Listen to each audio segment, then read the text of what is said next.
So gonna make another video. Looks like you may or may not be able to even see me. The sun is shining down. Let me see if I can do this. I don't know if it'll help or not much, but anyway, still heading up to Kentucky. Actually in Kentucky now. But I just had some more thoughts on my mind that I wanted to go over. Hopefully I can keep all my thoughts straight. What I've been thinking the last little while here. Just to expound a little bit on the war of information, and just, wanting people to know and understand who the enemy is. The cabal has been around, for years and years. Its seed started a long time ago. I can't even tell you how many years, but the Illuminati, which is the strong arm, if you will, secret society, several secret societies all woven together, has been around a few hundred years, and I just started thinking about how much has changed even in my lifetime. A couple weeks I'll be 46. I don't care to tell you that. It doesn't bother me at all for anybody to know how old I am. So I grew up in the 80s and 70s and 80s. Really grew up in the 80s. I just was thinking, there's a quickening. This quickening has taken place in the last few decades, and I was thinking about how much more innocent things were back then. When I was growing up, there wasn't a lot of TV channels even available. Cable TV was just coming to an existence where I grew up, and shows that had, foul language and all that stuff. I mean, that stuff just came on really late at night, or not at all, or just on weekends. And of course, we weren't allowed to watch anything like that. We would, I have to say, in the innocence of my childhood, I would think it was a huge deal if we snuck around and watched Benny Hill or Saturday Night Live late at night without our parents knowing. And that was as bad as it got,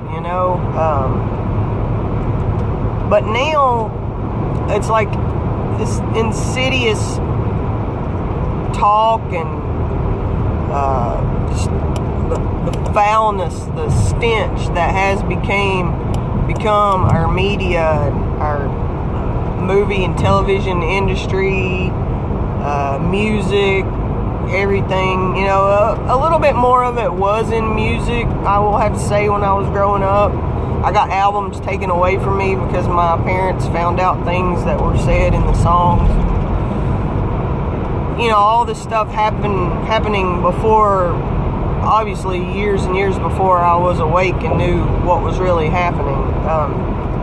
Anyway, that stuff was just at night, like third shift, so like the devil, the deeds only happened after midnight, if you will. But nowadays, the devil's working 3 shifts. I mean, it's all day long with the internet and everything on TV, and children's minds and hearts are corrupted by the time they're 5-6 years old,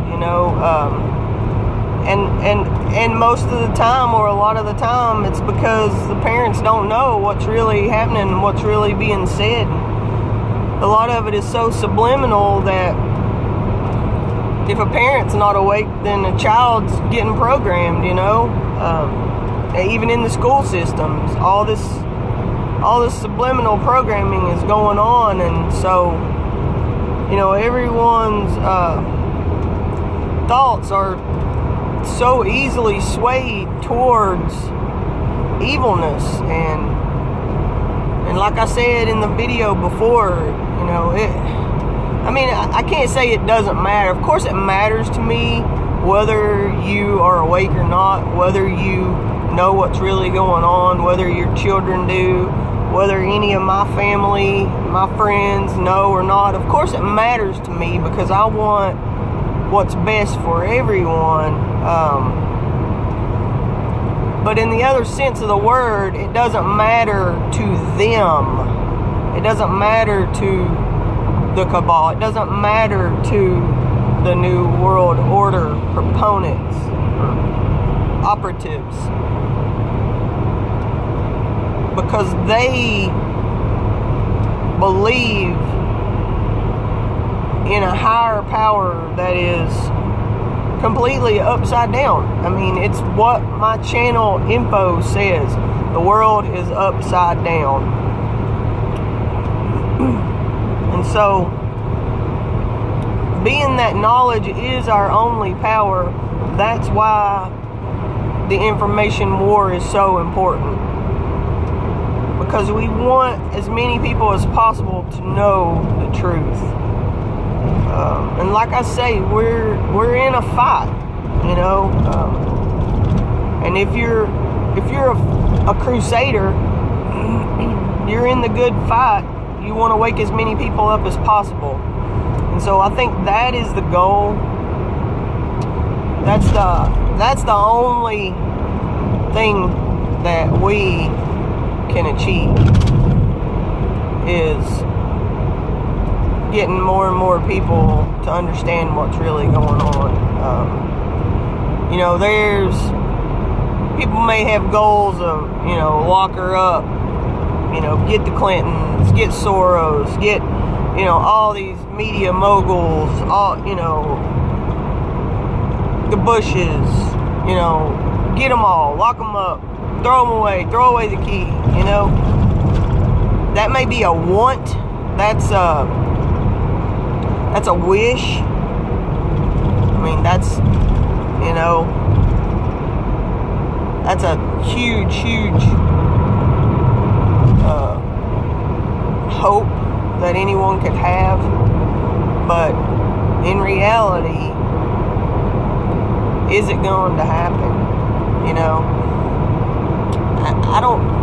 I just don't know that it'll happen. I mean, they're gonna get theirs, you know. There's only one judge, really, that matters in the end. I mean, there may be judges in the land, but in the end, in the big fight, in this huge thing that we're all being a part of in one way or another, there's only one judge. And when it comes time, you know, they'll get what's coming to them, I'm sure. But I don't think it's going to be something that comes to them in my lifetime. Well, I mean, I can't say that, because in a moment, in a twinkle in the eye, anything could happen, you know. That day could be here any minute now. That it could happen a mile up the road from here, you know. But anyways, I don't want to get too mumbly jumbly, but just the information is the important part. Just letting people know what's going on. And for those people who are just waking up, do your research and find out who it is that you are getting persuaded by. Find out who it is. You know, look into the names. You know, look who Mark Zuckerberg is. You know, look at who Anderson Cooper is. Look at who George Soros is. You know, look at the history of his whole life. Find out what he did from a very early age. You know, and find out what he says about it. And he's not apologetic at all whatsoever. Know your enemy. You know, that's the only way that you can know for sure that who you're trusting is real, is by knowing who you shouldn't be trusting. So, have a good day.